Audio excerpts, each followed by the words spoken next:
Salut les makers, j'espère que vous vous portez bien. Alors dans cette vidéo, on va faire un peu de Fusion 360, ça fait un petit moment que je n'en avais pas fait. Alors ce tuto version française m'a été inspiré de Rob Duhart, je vous mets le lien dans la description, c'était une version anglaise. Ici je le refais en version française. Pour ceux que ça peut intéresser, ce tuto est relativement facile et rapide, on va voir ça tout de suite.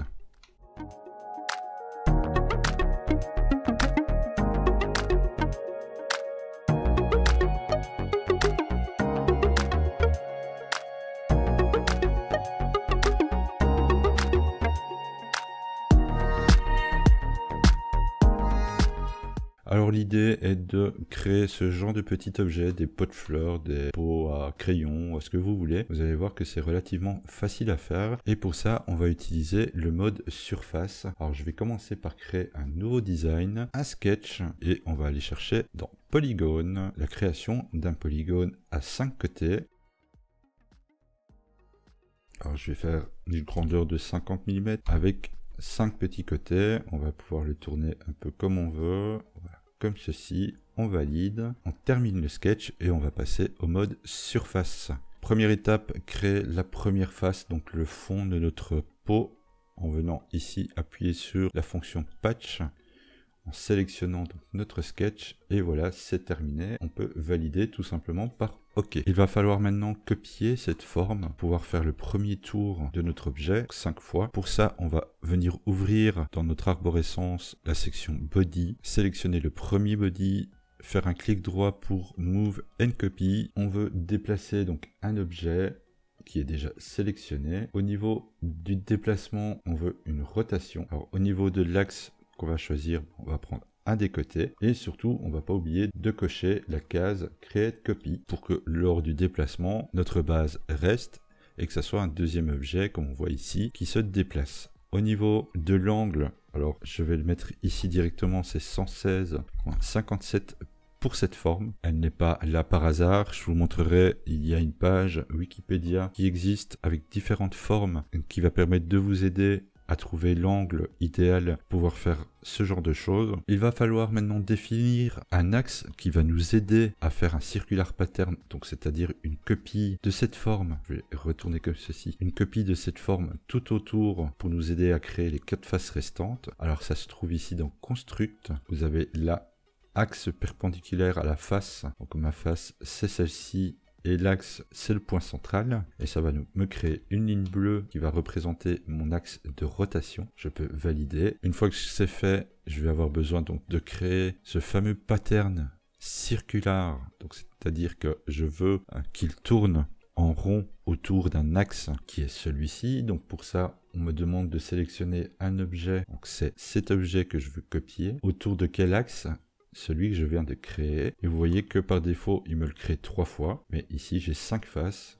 Donc voilà, que ceci, j'en crée 5. Et j'ai la moitié de mon objet qui est réalisé. Maintenant, pour faire la partie du dessus, je vais devoir copier donc toute cette zone. Donc mes 6 faces que je retrouve ici, les retourner et les placer au-dessus. Alors pour ce faire, je vais venir sélectionner mes bodies avec la touche Shift du premier au dernier pour pouvoir sélectionner l'entièreté. Un clic droit, Move and Copy, j'ai bien 6 sélections, donc 6 faces de prise en compte. Le type de mouvement, je veux qu'il soit libre car je vais devoir le définir moi-même. Si je le déplace comme ceci, vous voyez qu'il ne le déplace pas comme je veux. Il va falloir déplacer son point de rotation. Pour ce faire, dans le menu qui se trouve ici, vous avez la fonction Set Pivot. En cliquant une fois dessus, qui devient un symbole de validation, ça va me permettre de le déplacer et je vais venir le mettre tout simplement au centre de ma base. Alors c'est magnétique, il va venir tout de suite se placer vraiment au centre.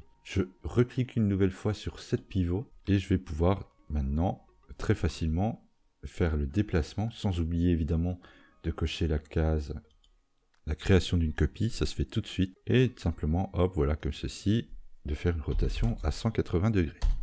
Alors, dernière étape avant de valider ma copie, c'est que si vous regardez comme ceci, vous voyez que les faces sont vraiment une belle copie, un miroir par rapport à ce qui se trouve au-dessus.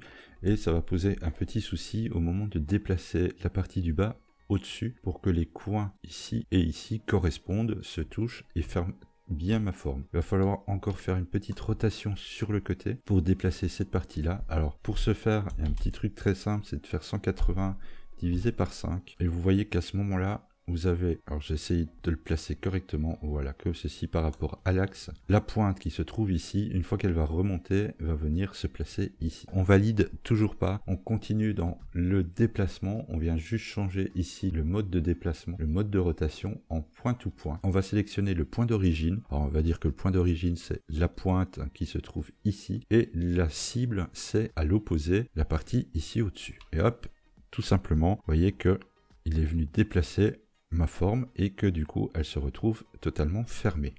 Là on va pouvoir valider et on a ici tous nos objets, toute notre forme terminée. Dernière étape dans le mode surface va être de transformer toutes ces faces, donc tous ces bodies en un seul objet et surtout de vérifier que tous ces objets, tous ces segments se touchent parfaitement bien. Pour ceci, on vient cliquer ici sur le menu Stitch et on va encadrer notre objet comme ceci. Vous allez voir, ça se fait tout seul. Il sélectionne bien les 12 faces et on va pouvoir vérifier tout simplement si toutes les parties se touchent. Alors ici, c'est nickel parce que la zone verte confirme en fait qu'il n'y a pas d'espace, que tout se touche parfaitement bien. Mais on pourrait ajuster la tolérance ici au besoin. Si vous voyez qu'il y a des petites zones orange, par exemple, ça veut dire que là, il y a quelques petits espaces. Ici, c'est parfait, il n'y en a pas. On peut valider et ça devient un body complet. Maintenant, on est revenu donc dans le mode solide. Il nous reste plus qu'une seule chose à faire, c'est de creuser notre objet pour pouvoir y insérer, soit s'en servir comme pot de fleurs, comme pot à crayon, comme ce que vous voulez. Et pour ça, on va venir chercher dans le menu Tools l'outil Shell. Alors si vous ne le voyez pas ici au-dessus, vous venez dans Modifier, vous avez ici Shell. On va sélectionner la face qu'on veut creuser et on va lui donner une épaisseur par exemple de 3 mm. On valide et donc maintenant notre objet va être creusé à l'intérieur avec une épaisseur de 3 mm. Alors moi j'avais pas spécialement besoin d'avoir l'entièreté de cette forme, je trouvais que ça prenait ici beaucoup de place en largeur et que ça revenait un peu fin au-dessus. Ce que j'ai fait aussi, c'est que j'ai simplement découpé ma forme en créant ici un plan de construction ici. J'ai choisi la face en dessous. Alors pourquoi je choisis la face et pas la zone qu'on voit pour choisir le sketch? Et que ça me permet d'avoir une zone un peu plus large quand je la déplace pour la sélection par la suite et remonter voilà cet objet par exemple jusqu'ici. Vous voyez que je vois à peu près où ça arrive. Je valide par OK, je l'ai coupé en deux. Avec le split body, pareil, vous pouvez le retrouver ici. Il me demande l'objet que je veux découper, je prends celui-ci et l'outil de découpe, je lui donne en fait la zone sur laquelle je vais faire la découpe et je le valide par OK. Je vire la zone de construction et j'ai un objet voilà, un peu plus petit où l'ouverture est beaucoup plus grande. Alors dans le tuto d'origine, il fait un petit truc en plus. J'imagine que c'est pour le but est par exemple le poser sur un porte-pot en dessous, donc une coupelle pour mettre l'eau par exemple pour ces plantes. Il a créé donc des trous qui sont ici en dessous. Alors je vais vous montrer comment c'est réalisé. C'est tout simplement avec l'outil All qu'on peut venir chercher ici dans le menu, ici All, et on choisit donc la face sur laquelle on veut la créer. On met tous les premiers ici au-dessus, on lui donne ici en dessous la largeur du trou qu'on veut, la hauteur, ici, comme moi j'ai mis 3 mm, normalement ça doit passer largement, et je pense que je le vois ici, voilà. On passe largement le fond. Et si vous attrapez le rond ici au centre, vous allez pouvoir venir le déplacer à l'endroit que vous désirez, comme ceci par exemple. Donc je valide. Donc j'ai un premier trou, on va venir réutiliser le même outil que tout à l'heure, donc c'est le pattern, circular pattern.